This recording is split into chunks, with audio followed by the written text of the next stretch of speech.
लेकिन बाबा नानक देव जी ने 400 साल पहले दस दिता कि अगर तुसी कामयाबी ही तुहाडी इहदे विच है कि तुसी अपना इलम नूं वंडो, तुसी अपने लंगर नूं वंडो।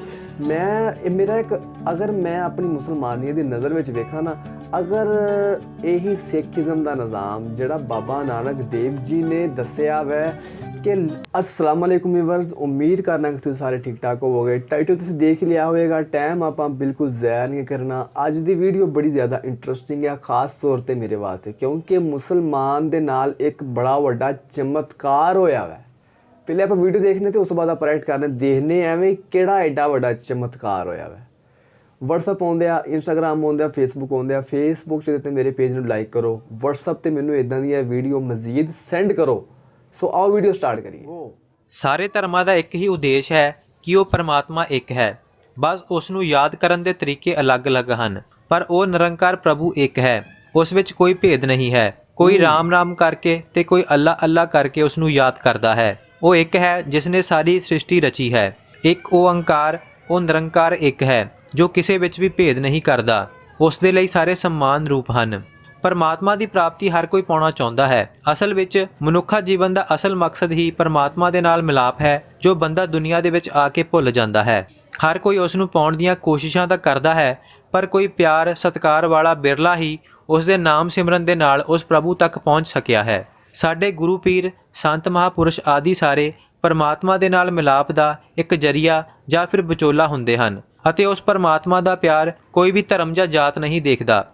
अजिही ही एक चमत्कारी घटना जम्मू कश्मीर दे विच वापरी जदों मुसलमान व्यापारी नूं उस दे खुदा दे दर्शन गुरु नानक साहब दे रूप दे विच होए।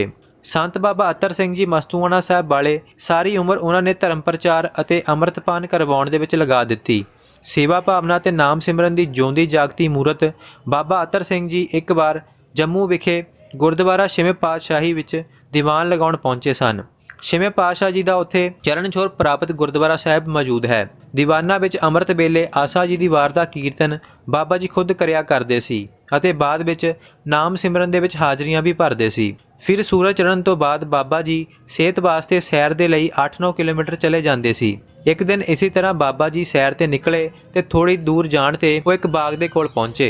एक मुसलमान बाग दे विचों निकलिया अते बाबा जी दे सामने खड़ा होके कहण लग्या, वाहिगुरू जी का खालसा वाहिगुरू जी की फतेह। उस मुसलमान की फतेह सुन के बाबा जी बड़े हैरान होए ते कहण लगे कि खान साहब मैं की सुन रहा हाँ। मुसलमान जो उस बाग का मालक सी कहण लग्या कि बाबा जी जो तुहाडे कन्नां ने सुनिया है वो ठीक ही सुनिया है। बाबा जी कहण लगे कि जेकर तुसीं मैनूं सलाम कहंदे तां मैं वालेकुम सलाम कहंदा, पर तुहाडे मूँहों फतेह सुन के मैनूं बहुत ही हैरानी हुई। तुसीं ये दसो कि इस फतेह दे पिछे की कहानी है। मुसलमान कहण लग्या कि बाबा जी मेरी कहानी लंबी ते बहुत डूंगी है, आराम दे नाल सुनन वाली है, ते तुसीं इस समय सैर ते हो, किसी होर दिन बैठांगे फिर सुनावांगा। बाबा जी कहण लगे कि तुसीं मेरे नाल ही सैर ते चलो, सैर भी हो जाएगी ते तुसीं कथा भी सुना दिओ, दोनों काम इक्को साथ हो जाणगे। बाबा जी ते वो मुसलमान साथ साथ सैर ते निकल गए ते बाबा जी नूं वो अपनी हड्ड बीती सुनाउण लग्या। जदों उस मुसलमान की कहानी एक ऐसे मोड़ ते आई जिथे बाबा जी के पैर ही रुक गए ते बाबा जी बहुत हैरानी दे नाल भर गए। बाबा जी कहण लगे कि हुण तुरिया नहीं जाना, पहला तू अपनी सारी गल चंगी तरह मैनू दस। मुसलमान दसन लग्या कि खुदा दा ऐसा प्यार बचपन तो ही उस दे अंदर एक ऐसी चेटक सी कि वह परमात्मा नू देखना चाहुंदा सी। खुदा नू पाउण दी लालसा उस दे अंदर बचपन तो ही सी। खुदा दे नाल मिलाप दी भुख उस अंदर दिनों दिन वध रही सी। सो खुदा नू पाउण वास्ते मुहम्मद साहब नू विचोला बनाया ते मुहम्मद साहब उस नू खुदा दे नाल मिलाप करवाउणगे। मुहम्मद साहब तक पहुँचण दे लई वो मुसलमान फकीरां दी खिदमत दे विच लग गया। बहुते फकीरां दी सेवा उसने करनी शुरू की। बहुत कुछ कीता पर कुछ फायदा ना होया। खुदा दे नाल मिलाप कराउण वास्ते उस नू वो फकीर ना मिलिया। फिर किसी ने कहा कि परमात्मा खुदा राम सब एक ही है, कोई फर्क नहीं है। जेकर तैनू मुसलमान फकीर राही खुदा नहीं मिलिया तो तू किसी हिंदू संत साधु नू फड़ लै, उन्हां दी सहायता दे नाल खुदा नू पाया जा सकता है। फिर उसने इंज ही कीता। काफ़ी हिंदू साधुआं दे कोल गया, बहुत कुछ करन दे लई कहा, पर फिर भी उसनू कोई फायदा नहीं होया, खुदा दे तक नहीं पहुँच सकिया। संत फकीर उस दी बंदगी वाले सारे धर्मां दे विच हुंदे हन ते सच्चे सुच्चे हुंदे हन, पर उन्हां नू खोजना इन्ना आसान नहीं हुंदा। वो दुनिया दीआं नज़रां तो लुक के रहिंदे हन। ਜਦੋਂ ਸਭ ਪਾਸੇ ਉਹ ਮੁਸਲਮਾਨ ਹਾਰ ਕੇ ਬੈਠ ਗਿਆ ਤਾਂ ਉਸ ਦਾ ਮਨ ਉਦਾਸ ਰਹਿਣ ਲੱਗਿਆ। ਕੋਈ ਰਸਤਾ ਨਹੀਂ ਦਿਖਾਈ ਦੇ ਰਿਹਾ ਸੀ, ਪਰ ਖੁਦਾ ਦੇ ਨਾਲ ਮਿਲਾਪ ਦੀ ਭੁੱਖ ਅੰਦਰ ਹੱਲੇ ਵੀ ਬਰਕਰਾਰ ਸੀ, ਜੋ ਮਿਟ ਨਹੀਂ ਰਹੀ ਸੀ। ਇੱਕ ਦਿਨ ਅਚਾਨਕ ਹੀ ਇੱਕ ਨਿਹੰਗ ਸਿੰਘ ਤਿਆਰ ਬਾਣੇ ਦਾ ਧਾਰਨੀ ਉਸ ਦੇ ਬਾਗ ਦੇ ਕੋਲੋਂ ਲੰਘਿਆ। ਨਿਹੰਗ ਸਿੰਘ ਨੂੰ ਦੇਖ ਕੇ ਉਸ ਮੁਸਲਮਾਨ ਦੇ ਅੰਦਰ ਕੁਝ ਆਇਆ ਤੇ ਉਹ ਉਸ ਨੂੰ ਬੁਲਾਉਣ ਦੇ ਲਈ ਚਲਿਆ ਗਿਆ ਅਤੇ ਉਸ ਨੇ ਪੁੱਛਿਆ ਕਿ ਬਾਬਾ ਜੀ, ਤੁਹਾਡੇ ਧਰਮ ਦੇ ਵਿੱਚ ਵੀ ਕੋਈ ਸੰਤ ਮਹਾਂਪੁਰਸ਼ ਹਨ ਜੋ ਮੈਨੂੰ ਖੁਦਾ ਦੇ ਤੱਕ ਪਹੁੰਚਾ ਦੇਣ? ਨਿਹੰਗ ਸਿੰਘ ਕਹਿਣ ਲੱਗਿਆ ਕਿ ਪਰਮਾਤਮਾ ਦੇ ਪਿਆਰੇ ਤਾਂ ਹਰ ਧਰਮ ਦੇ ਵਿੱਚ ਹੁੰਦੇ ਹਨ। ਮੁਸਲਮਾਨ ਕਹਿਣ ਲੱਗਿਆ ਕਿ ਮੈਨੂੰ ਉਸ ਖੁਦਾ ਦੇ ਨਾਲ ਮਿਲਾਪ ਕਰਵਾ ਸਕਦਾ ਹੈ ਕੋਈ ਐਸਾ ਸਾਧੂ ਪੁਰਸ਼ ਦੱਸੋ। ਨਿਹੰਗ ਸਿੰਘ ਕਹਿਣ ਲੱਗੇ ਕਿ ਤੁਹਾਡੇ ਧਰਮ ਦੇ ਵਿੱਚ ਵੀ ਮਹਾਨ ਸੰਤ ਫਕੀਰ ਹੋਣਗੇ, ਤੁਸੀਂ ਉਹਨਾਂ ਦੀ ਸਹਾਇਤਾ ਕਿਉਂ ਨਹੀਂ ਲੈਂਦੇ? ਤੇ ਉਹ ਕਹਿਣ ਲੱਗਿਆ ਕਿ ਮੈਂ ਕਾਫੀ ਕੋਸ਼ਿਸ਼ ਕੀਤੀ, ਉਹ ਸੰਤ ਮਹਾਤਮਾ ਮੈਨੂੰ ਮਿਲੇ ਨਹੀਂ ਜੋ ਮੇਰੀ ਮੁਲਾਕਾਤ ਖੁਦਾ ਦੇ ਨਾਲ ਕਰਵਾ ਦੇਣ। ਇਸੇ ਕਰਕੇ ਮੈਂ ਹਿੰਦੂ ਧਰਮ ਦੇ ਵਿੱਚ ਸਾਧੂਆਂ ਨੂੰ ਵੀ ਮਿਲਿਆ ਸੀ, ਪਰ ਕੋਈ ਫਾਇਦਾ ਨਹੀਂ ਹੋਇਆ। ਹੁਣ ਤੁਸੀਂ ਹੀ ਕੋਈ ਯੁਕਤੀ ਦੱਸੋ। ਨਿਹੰਗ ਸਿੰਘ ਕਹਿਣ ਲੱਗਿਆ ਕਿ ਜੇਕਰ ਖੁਦਾ ਨੂੰ ਮਿਲਣਾ ਹੈ ਤਾਂ ਕਿਸੇ ਸੰਤ ਮਹਾਂਪੁਰਸ਼ ਦਾ ਪਤਾ ਤਾਂ ਮੈਂ ਨਹੀਂ ਜਾਣਦਾ, ਪਰ ਮੈਂ ਇੱਕ ਨੂੰ ਜਾਣਦਾ ਹਾਂ ਜੋ ਤੈਨੂੰ ਖੁਦਾ ਤੱਕ ਪਹੁੰਚਾ ਸਕਦਾ ਹੈ, ਤੇ ਉਹ ਹੋਰ ਕੋਈ ਨਹੀਂ, ਖੁਦ ਆਪ ਗੁਰੂ ਨਾਨਕ ਸਾਹਿਬ ਹਨ। ਮੁਸਲਮਾਨ ਨੇ ਕਿਹਾ ਕਿ ਗੁਰੂ ਨਾਨਕ ਸਾਹਿਬ ਮੈਨੂੰ ਖੁਦਾ ਤੱਕ ਪਹੁੰਚਾ ਸਕਦੇ ਹਨ। ਨਿਹੰਗ ਸਿੰਘ ਨੇ ਕਿਹਾ ਕਿ ਵਿਸ਼ਵਾਸ ਰੱਖ, ਤੈਨੂੰ ਜ਼ਰੂਰ ਪਹੁੰਚਾਉਣਗੇ। ਉਸ ਮੁਸਲਮਾਨ ਨੇ ਨਿਹੰਗ ਸਿੰਘ ਤੋਂ ਪੁੱਛਿਆ ਕਿ ਮੈਂ ਗੁਰੂ ਨਾਨਕ ਸਾਹਿਬ ਤੱਕ ਕਿਵੇਂ ਪਹੁੰਚਾਂ? ਤਾਂ ਨਿਹੰਗ ਸਿੰਘ ਨੇ ਕਿਹਾ ਕਿ ਗੁਰੂ ਨਾਨਕ ਤੱਕ ਪਹੁੰਚਣ ਦੇ ਲਈ ਇੱਕ ਹੀ ਮੰਤਰ ਹੈ ਤੇ ਉਹ ਹੈ ਮੂਲ ਮੰਤਰ, ਜਪੀ ਜਾ, ਇੱਕ ਦਿਨ ਜ਼ਰੂਰ ਪਹੁੰਚੇਗਾ। ਮੁਸਲਮਾਨ ਦੇ ਅੰਦਰ ਖੁਦਾ ਨੂੰ ਮਿਲਣ ਦੀ ਚੇਟਕ ਸੀ ਅਤੇ ਉਹ ਆਪਣੀ ਮਿਲਾਪ ਦੀ ਭੁੱਖ ਦੇ ਨਾਲ ਅਤੇ ਇੱਕ ਵਿਸ਼ਵਾਸ ਦੇ ਨਾਲ ਮੂਲ ਮੰਤਰ ਦਾ ਜਾਪ ਕਰਨਾ ਸ਼ੁਰੂ ਕਰ ਦਿੱਤਾ। ਸਮਾਂ ਬੀਤਦਾ ਰਿਹਾ, ਉਸ ਦਾ ਸਿੱਧਕ ਕਾਇਮ ਸੀ। ਇੱਕ ਦਿਨ ਇਵੇਂ ਹੀ ਬਾਗ ਦੇ ਵਿੱਚ ਬੈਠਿਆਂ ਜਪ ਕਰਦਿਆਂ ਇੱਕ ਪ੍ਰਕਾਸ਼ ਹੋਇਆ ਅਤੇ ਇੱਕ ਇਲਾਹੀ ਨੂਰ ਦੇ ਦਰਸ਼ਨ ਹੋਏ। ਅੱਖਾਂ ਖੋਲੀਆਂ ਤਾਂ ਧੰਨ ਗੁਰੂ ਨਾਨਕ ਸਾਹਿਬ ਉਸ ਦੇ ਸਾਹਮਣੇ ਖੜੇ ਸੀ। ਦੇਖਦਿਆਂ ਹੀ ਮੁਸਲਮਾਨ ਉਹਨਾਂ ਦੇ ਚਰਨਾਂ ਦੇ ਵਿੱਚ ਡਿੱਗ ਪਿਆ ਅਤੇ ਹੰਝੂਆਂ ਦੇ ਨਾਲ ਅੱਖਾਂ ਭਰ ਆਈਆਂ। ਗੁਰੂ ਨਾਨਕ ਸਾਹਿਬ ਨੇ ਕਿਹਾ ਕਿ ਚਲੋ ਤੈਨੂੰ ਖੁਦਾ ਦੇ ਦਰਸ਼ਨ ਕਰਵਾ ਦਿੰਦਾ ਹਾਂ। ਤਾਂ ਉਹ ਮੁਸਲਮਾਨ ਕਹਿਣ ਲੱਗਿਆ ਕਿ ਮੈਨੂੰ ਹੁਣ ਖੁਦਾ ਦੇ ਦਰਸ਼ਨਾਂ ਦੀ ਲੋੜ ਨਹੀਂ, ਖੁਦਾ ਖੁਦ ਹੀ ਮੇਰੇ ਸਾਹਮਣੇ ਖੜਾ ਹੈ। ਮੇਰੇ ਅੰਦਰ ਦੀ ਉਹ ਭੁੱਖ ਜੋ ਬਚਪਨ ਤੋਂ ਹੀ ਮੇਰੇ ਅੰਦਰ ਸੀ, ਤੁਹਾਨੂੰ ਦੇਖਦਿਆਂ ਹੀ ਖਤਮ ਹੋ ਗਈ। ਮੈਨੂੰ ਹੁਣ ਕੋਈ ਲੋੜ ਨਹੀਂ ਹੈ। ਗੁਰੂ ਨਾਨਕ ਸਾਹਿਬ ਕਹਿਣ ਲੱਗੇ ਕਿ ਮੈਂ ਤੇਰੇ ਤੋਂ ਬਹੁਤ ਖੁਸ਼ ਹਾਂ, ਮੰਗ ਕੀ ਮੰਗਦਾ ਹੈ? ਤਾਂ ਉਹ ਕਹਿਣ ਲੱਗਿਆ ਕਿ ਮੈਨੂੰ ਹੁਣ ਸਭ ਕੁਝ ਮਿਲ ਗਿਆ, ਤੁਹਾਡੇ ਦਰਸ਼ਨ ਹੋ ਗਏ, ਮੈਨੂੰ ਸਭ ਕੁਝ ਮਿਲ ਗਿਆ, ਮੈਨੂੰ ਹੋਰ ਕੁਝ ਹੋਰ ਪਾਉਣ ਦੀ ਤਮੰਨਾ ਨਹੀਂ ਹੈ। ਗੁਰੂ ਨਾਨਕ ਸਾਹਿਬ ਕਹਿਣ ਲੱਗੇ ਕਿ ਮੰਗ ਲੈ ਜੋ ਵੀ ਮੰਗਣਾ ਹੈ। ਤਾਂ ਉਹ ਕਹਿਣ ਲੱਗਿਆ ਕਿ ਮੈਨੂੰ ਮੰਗਣ ਦੀ ਇਜਾਜ਼ਤ ਤਾਂ ਨਹੀਂ ਹੈ, ਪਰ ਜੇਕਰ ਤੁਸੀਂ ਤੁੱਠੇ ਹੋ ਤਾਂ ਇੰਨੀ ਕਿਰਪਾ ਕਰੋ ਕਿ ਜਿਵੇਂ ਤੁਸੀਂ ਅੱਜ ਮੇਰੇ ਤੋਂ ਖੁਸ਼ ਹੋ, ਉਂਝ ਹੀ ਹਮੇਸ਼ਾ ਮੇਰੇ ਤੋਂ ਖੁਸ਼ ਹੋਵੋ।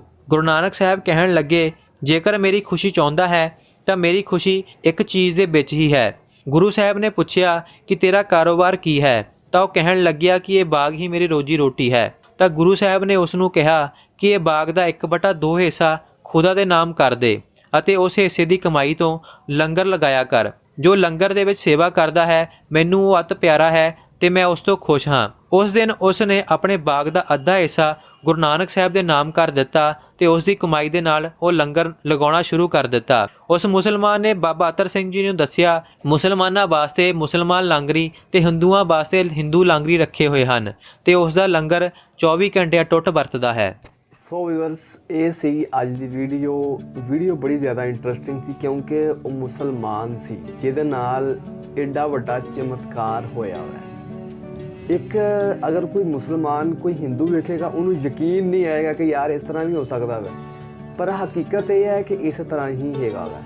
ਫਿਰ ਬਾਬਾ ਨਾਨਕ ਜੀ ਨੇ ਇੱਕ ਮੈਸੇਜ ਦਿੱਤਾ, ਇਹਦੇ ਵਿੱਚ ਅਗਰ ਇਹ ਵਾਕਿਆ ਦੇ ਵਿੱਚ ਇੱਕ ਮੈਸੇਜ ਦਿੱਤਾ ਵਾ ਕਿ ਅਗਰ ਤੁਹਾਨੂੰ ਉਸ ਅੱਲਾਹ ਤਾਲਾ ਨੇ ਉਸ ਵਾਹਿਗੁਰੂ ਨੇ ਮਾਲ ਦਿੱਤਾ ਵਾ ਤੇ ਉਸ ਮਾਲ ਵਿੱਚੋਂ ਕੁਛ ਕੱਢੋ, ਲੋਕਾਂ ਨੂੰ ਦਵੋ।